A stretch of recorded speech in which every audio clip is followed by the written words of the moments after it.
सुबह समाधि योग पर ही कुछ थोड़ी सी बातें कहने का मेरा विचार है।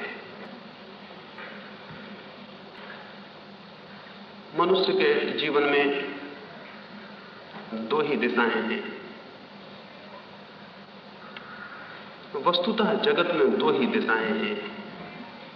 एक दिशा है जो बाहर की तरफ फैलती है और एक दिशा है जो भीतर की तरफ चलती है। दिशाएं तो दो हैं लेकिन रास्ता एक ही है, क्योंकि हर रास्ता दो दिशाओं में फैला हुआ होता है। उसका जो विस्तार होता है हर रास्ते का वो दो दिशाओं में होता है। रास्ता एक दिशा में नहीं हो सकता। जैसे कि एक सिक्का एक ही पहलू का नहीं हो सकता। हर सिक्के के दो पहलू होते हैं, हर रास्ते की दो दिशाएं होती हैं। जीवन का जो रास्ता है उसकी दो दिशाएं हैं, एक जो बाहर की तरफ जाती है मनुष्य से और एक जो मनुष्य के भीतर की तरफ जाती है। मनुष्य एक दो राह की भांति है। मनुष्य एक ऐसी जगह पर खड़ा है जहां से उसके भीतर से दो रास्ते जाते हैं, एक बाहर की तरफ एक भीतर की तरफ। चूंकि हमारी सारी इंद्रियां बाहर की तरफ खुलती हैं, इसलिए जैसे ही हमें बोध पकड़ता है हम बाहर की तरफ चलना शुरू कर देते हैं।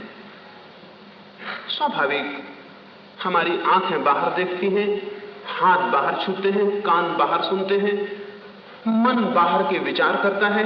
इसलिए जैसे ही हमें बोध आता है हमारी इंद्रियों के द्वार बाहर खुलने के कारण हमारी इंद्रियां हमारी चेतना को बाहर के मार्ग पर अग्रसर कर देती हैं। ये बाहर का मार्ग अनंत है, इस पर कोई कितना ही चले कभी कहीं पहुंच नहीं पाता। इस पर कोई कितना ही चलता जाए इसका कभी अंत नहीं आता कि वो कह सके कि हम अंतिम जगह आ गए। और जिस जगह अंत ना आता हो उस जगह विफलता ही हाथ लगेगी, क्योंकि अंत के बिना सफलता कैसे हो सकती है, अंत के बिना उपलब्धि कैसे हो सकती है। अंत को पाए बिना, गंतव्य पर पहुंचे बिना चलना व्यर्थ हो जाता है। इसलिए बाहर के रास्ते पर जो लोग चलते हैं वे चलते तो बहुत हैं लेकिन पहुंचते नहीं हैं। वे दौड़ते तो बहुत हैं लेकिन कहीं आ नहीं पाते। वे श्रम तो बहुत करते हैं लेकिन कोई फल उपलब्ध नहीं होता। उनके श्रम का अंत नहीं है। वे अपनी सारी शक्तियां और संकल्पों को विस्तारित करते हैं लेकिन आखिर में पाते हैं करीब करीब जहां थे वहीं खड़े हैं, कोई पहुंचना नहीं हुआ। और न पहुंचने का कारण ये नहीं है कि उनके श्रम की कमी है, कि उनके संकल्प की कमी है, कि उनकी अभीप्सा छीन पड़ रही है कि छोटी पड़ रही है। अभीप्सा बहुत है। एक धन के लिए जो व्यक्ति अभीप्सा करता है, धन के लिए जो प्यास अपने में पैदा करता है, यश के लिए जो कामना पैदा करता है, पदों के लिए जो दौड़ उत्पन्न करता है, और इन सारी खोजों के लिए जितने संकल्प और जितनी शक्ति और श्रम को लगाता है वो कम नहीं है। हर मनुष्य अपने जीवन में बहुत श्रम, बहुत संकल्प, बहुत प्राणों को समर्पित करता है लेकिन कहीं पहुंच नहीं पाता। इस न पहुंचने में उसके श्रम की कमी नहीं, संकल्प की कमी नहीं, प्यास की कमी नहीं, दिशा की भूल है। पहुंच ही नहीं सकता है। इसमें उसका कसूर नहीं, जिस दिशा में वो चला वहीं चलने की भूल है। बच्चों की एक छोटी सी किताब है, मैं उसे पढ़ता था। उसमें एक छोटी कहानी आती है। किताब तो बच्चों की है, कहानी बूढ़ों के लिए भी अर्थपूर्ण है। तो छोटी सी कहानी आती है, एक छोटी सी लड़की है, वो परियों के देश में पहुंच गई। उसने परियों के देश में पहुंच के इस लोक से परियों के लोक तक जाने में वो बहुत थक गई। उसे भूख भी लगाई, प्यास भी लगाई। छोटी लड़की और जमीन से लेकर परियों के लोक तक की यात्रा। परियों के लोक में पहुंचते उसने देखा कि वहां तो बड़ी शीतलता है। सूर्य तो तप रहा है लेकिन कोई उत्ताप पैदा नहीं होता। उसने देखा हवाएं तो नहीं चल रही हैं लेकिन ऐसा लगता है जैसे बड़ी शांति और बड़ी शीतलता है। वो बड़ी प्रसन्न हुई, एकदम प्रसन्न हो गई, सारी थकान उसकी मिट गई, लेकिन भूख थी। उसने आंखें दौड़ाई, उसने देखा पास ही थोड़ी ही दूर पर, कुछ ही कदमों के फासले पर परियों की रानी अपने हाथ में बहुत सी मिठाइयां लिए खड़ी और उसे अपनी तरफ बुला रही है। वो लड़की भागी। रानी उसे बुलाती है, उसे भूख लगी है, वो लड़की ने भागना शुरू की। अभी सुबह था, सूरज निकला ही था। वो भागती गई, दोपहर आ गया, वो घबरा गई। थोड़े से कदमों का फासला था, वो पूरा नहीं होता था। वो रानी उतने ही दूर दिखाई पड़ती थी जितनी दूर पहले दिखाई दी थी, और अब भी वो बुला रही थी। सूरज ऊपर आ गया, सिर पर तपने लगा। उसने चिल्ला के पूछा कि ये क्या मामला है? सुबह से दोपहर हो गई, मुझे दौड़ते हुए मैं कहीं पहुंच नहीं पा रही। रानी ने कहा, और थोड़ा श्रम करो, और थोड़ा तेजी से दौड़ो। जो दौड़ते हैं आखिर पहुंच ही जाते हैं, दौड़ो। वो लड़की फिर भागना शुरू हुई। वो दौड़ती गई, फिर सूरज भी ढल गया और सांझ का अंधेरा उतरने लगा। वो थक के गिर पड़ी। रानी उतनी ही दूर थी और अब भी उसका बुलावा आ रहा था। उसने चिल्ला के कहा, आ जाओ। वो लड़की बोली, ये कैसी दुनिया है तुम्हारी, ये कैसा परियों का देश है, ये कैसी मुश्किल है, मुसीबत है कि मैं सुबह से दौड़ रही हूं, सांझ हो गई लेकिन पहुंच नहीं पाती और फासला बहुत कम है। वो रानी हंसने लगी और उसने कहा, हमारी दुनिया में ही ऐसा नहीं होता, तुम्हारी दुनिया में भी ऐसा ही होता है। परियों के देश में ही ऐसा नहीं होता, मनुष्यों के देश में भी ऐसा ही होता है। लोग दौड़ते हैं, सुबह दौड़ना शुरू करते हैं, जीवन की संध्या आ जाती है और वो पाते हैं जो उन्होंने पाना चाहा था। वो अब भी दूर खड़ा है और बुला रहा है। फासला उतना ही है, फासले में कोई भेद नहीं पड़ता है। इसमें मनुष्य की भूल उसके श्रम और संकल्प की भूल नहीं है, इसमें भूल मात्र उसके दिशा के, बाहर की दिशा कहीं पहुंचा नहीं सकती, क्योंकि बाहर की दिशा का कोई अंतिम बिंदु नहीं आता है। अंतस की दिशा कहीं पहुंचाती है, क्योंकि अंतस की दिशा मुझ पे आके समाप्त हो जाती है। बाहर जाने वाली दिशा कहीं भी जाके समाप्त नहीं होती, भीतर जाने वाली दिशा मुझ पे आके समाप्त हो जाती है। मैं बिंदु हूं जहां वो दिशा पूरी हो जाती है।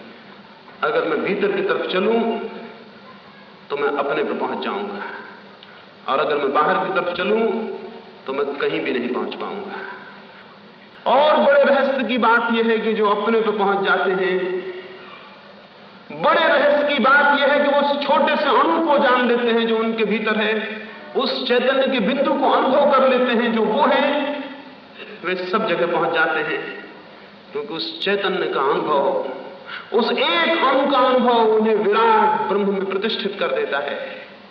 बाहर दौड़ के कहीं भी नहीं पहुंच पाता, कोई उस सर्वांत की रेखा को नहीं छू पाता है। वो भीतर पहुंचकर स्वयं पर पहुंच जाता है, स्वयं पर पहुंचकर समग्र सत्य के प्राणों को अनुभव कर लेता है। जो बाहर जाते हैं वे बाहर को तो खो ही देते हैं, भीतर को भी खो देते हैं। जो भीतर आते हैं वे भीतर को तो उपलब्ध हो ही जाते हैं, साथ साथ बाहर को उपलब्ध हो जाते हैं।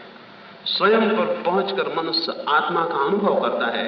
आत्मा का अनुभव उसे समस्त जगत में उसी आत्मा की परिव्याप्ति के बोध को देता है।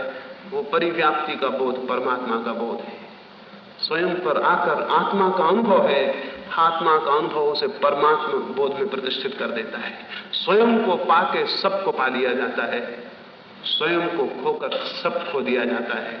जो सबको पाने चलते हैं वे स्वयं को तो पहले ही खो देते हैं और सब कभी उपलब्ध नहीं होता।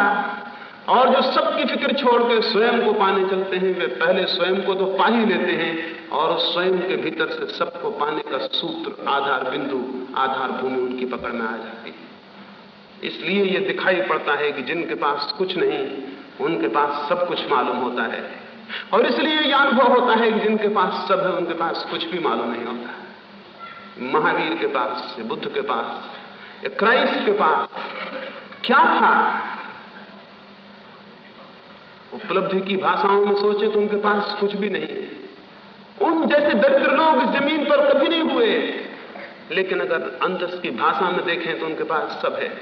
उनकी आंखें गवाही हैं, उनका जीवन गवाही है, उनका आचरण गवाही है, उनका उठना बैठना सोना जागना गवाही है कि उनके पास सब कुछ था। सब कुछ होने की गवाही यह है कि ऐसे मनुष्य को कुछ भी पाने की चाह नहीं रह जाती। कुछ भी पाने की चाह का न रह जाना इस बात की सूचना है उसे सब उपलब्ध हो चुका है। हमने दरिद्रों को सम्राट की तरह देखा है और सम्राटों को दरिद्रों की भांति देखा है। इस दुनिया में अगर सम्राट होने को आप चुनते हैं आप दरिद्र मरेंगे, अगर आप दरिद्र होने को चुनते हैं, सम्राट होना सुनिश्चित है। ये जो दरिद्र होने का चुनाव मैं कह रहा हूं, उसका अर्थ हुआ भीतर की तरफ आना, अंतस की तरफ आना। सम्राट होने का अर्थ है बाहर की तरफ जाना, वहां विजय की पताकाएं गाड़नी बाहर के जगत में और स्वयं के जगत में। ये दो ही दिशाएं हैं। समाधि योग या ध्यान या धर्म स्वयं के भीतर जाने का विज्ञान है। कैसे हम स्वयं के भीतर प्रवेश कर सकते हैं। मैंने कहा मनुष्य बीच में खड़ा है, बाहर एक दिशा और भीतर एक दिशा है। अगर भीतर चलना है तो बाहर की दिशा से अपनी खूंटियों को अलग कर लेना होगा।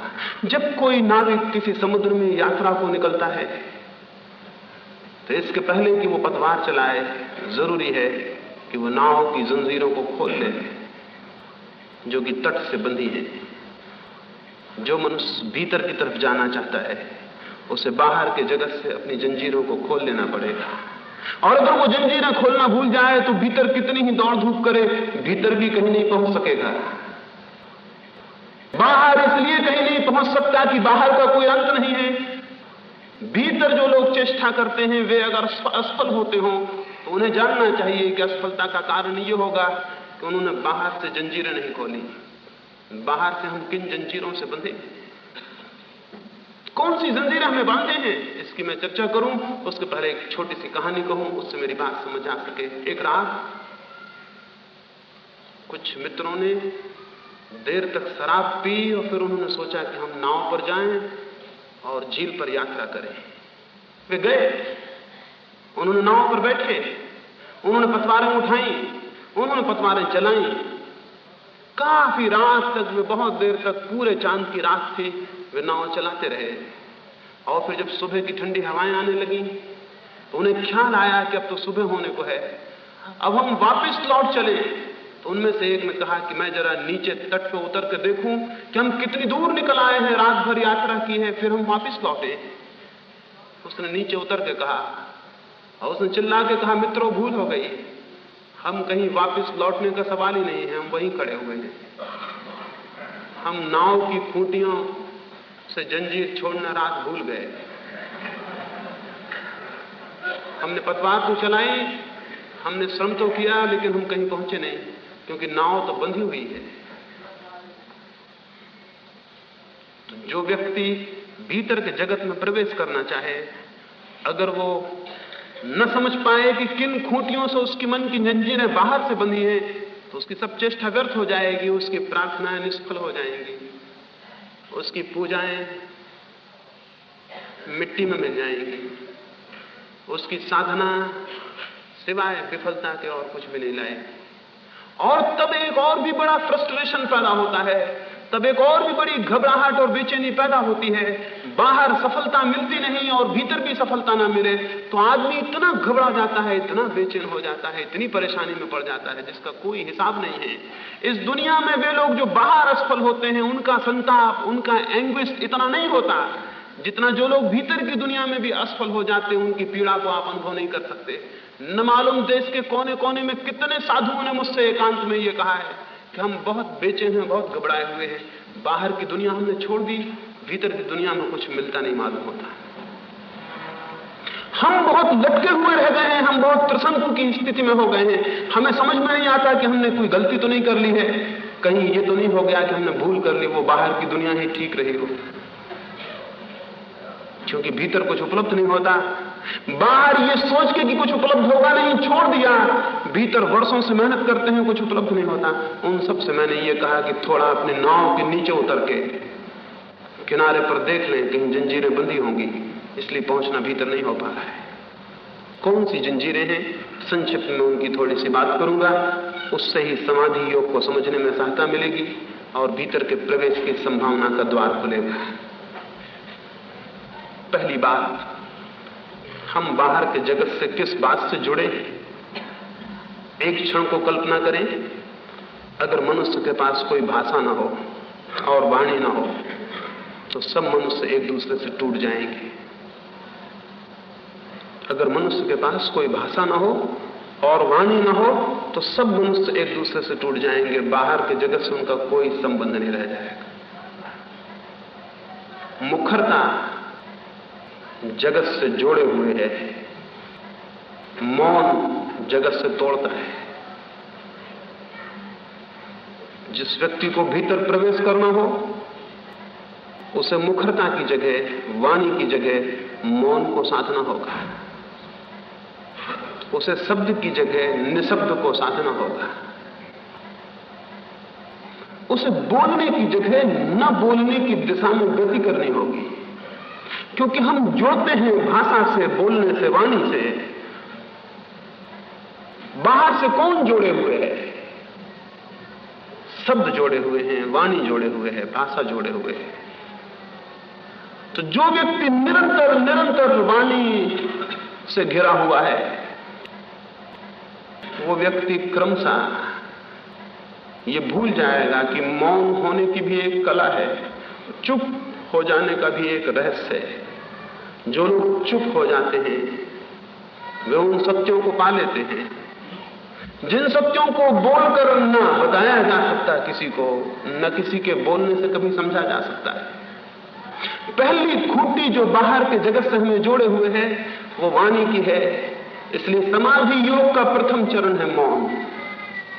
बाहर के जगत के प्रति मौन को साधना होगा।